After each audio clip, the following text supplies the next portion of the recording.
Assalamualaikum Sobat Muslimah. Hari ke hari, zaman makin maju aja sob. Teknologi informasi dan komunikasi berkembang sangat pesat.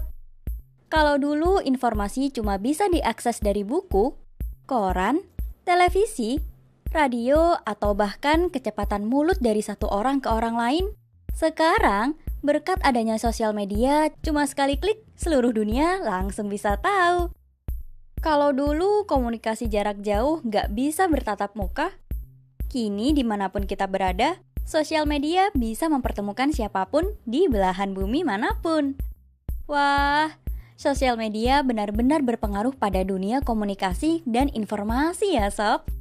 Tapi sayang nih, kalau dilihat kebanyakan millennials kayak kita malah memanfaatkan kemudahan sosial media ini sekedar buat hiburan dan kesenangan doang.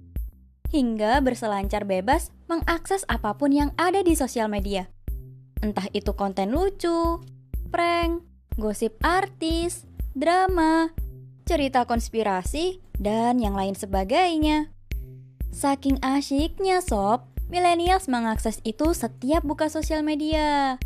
Mereka pun juga tak segan-segan ikut untuk mentrendingkannya. Hal ini terbukti dari trending topik di berbagai platform sosial media yang lebih cenderung pada hal-hal remeh dan gak berfaedah.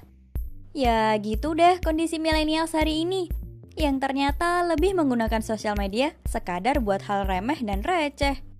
Kondisi ini dikarenakan ideologi kapitalisme melahirkan generasi yang kehilangan jati diri sob. Gak tahu akan tujuan hidupnya dan menganggap hidup ini hanya buat senang-senang doang. Apapun kegiatan yang bisa nyenengin diri, sah-sah aja buat dilakuin. Pokoknya kebahagiaan diri nomor wahid lah, di atas segalanya. Mau halal, mau haram, yang penting bisa bahagia.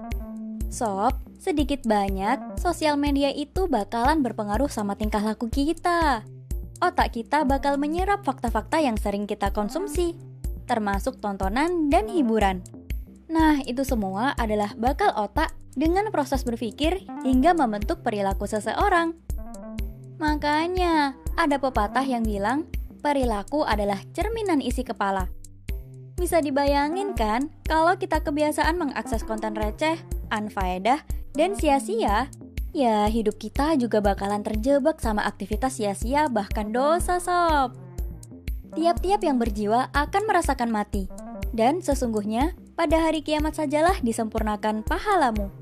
Quran Surat Ali Imran ayat 185. Tiap-tiap diri bertanggung jawab atas apa yang telah diperbuatnya. Quran Surat Al-Mudatsir ayat 38. Sebagai seorang muslim, kita harusnya memandang kehidupan dunia ini buat nyiapin bekal akhirat sob. Kehidupan abadi seperti firman Allah tadi. Setiap aktivitas kita bakal dimintai pertanggungjawaban oleh Allah seperti dalam surat Al-Mudatsir tadi sob. Jadi kalau gitu, udah seharusnya dong kita memilih dan memilah setiap aktivitas yang kita lakuin, termasuk dalam menggunakan sosial media. Apakah kita mau menggunakannya buat ikut-ikutan ngeviralin hal unfaedah atau untuk menambah ilmu Islam dan meningkatkan keimanan? Selain itu, pada sistem kapitalisme ini, orang tua melalaikan tanggung jawab dan perannya sebagai pendidik awal anak sob.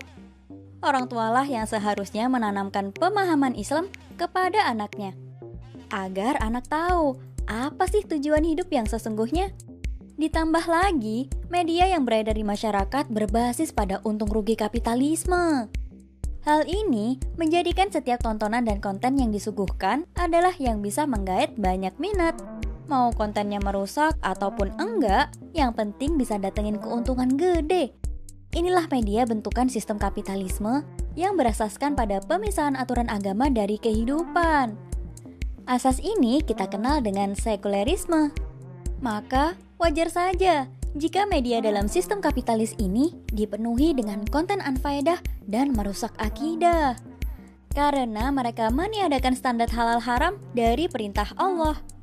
Jika kapitalisme memandang media sebagai ajang mencari keuntungan, maka Islam memandang media sebagai sarana buat meningkatkan keimanan dan ketakwaan setiap individunya. Jadi, pemerintah bakalan menjaga media yang beredar di masyarakat agar tidak menyebarkan konten dan paham anfaedah, apalagi sampai merusak akidah.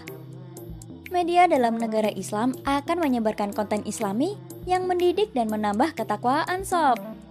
Media akan semakin menguatkan keimanan seseorang yang telah ditanamkan sebelumnya oleh keluarga dan sekolah.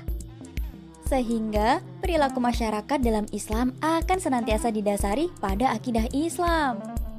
Kalau dari keluarga, masyarakat, dan negara saling menjaga seperti itu, kayaknya nggak bakalan ada deh millennials yang ngehabisin waktunya buat sesuatu yang sia-sia dan unfaedah.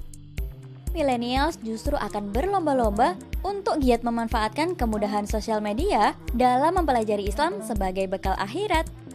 Tapi sayang sob, kondisi itu semua nggak bakalan ada dalam negara demokrasi kayak sekarang.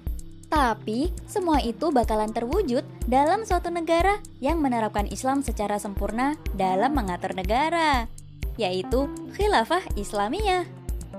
So, rugi banget kan kalau kita ngehabisin waktu buat ngikutin media viral yang sia-sia. Ujung-ujungnya malah dosa tuh. Yuk sob, segera belajar dan memperjuangkan tegaknya Islam di muka bumi ini bersama dengan kelompok dakwah Islam ideologis.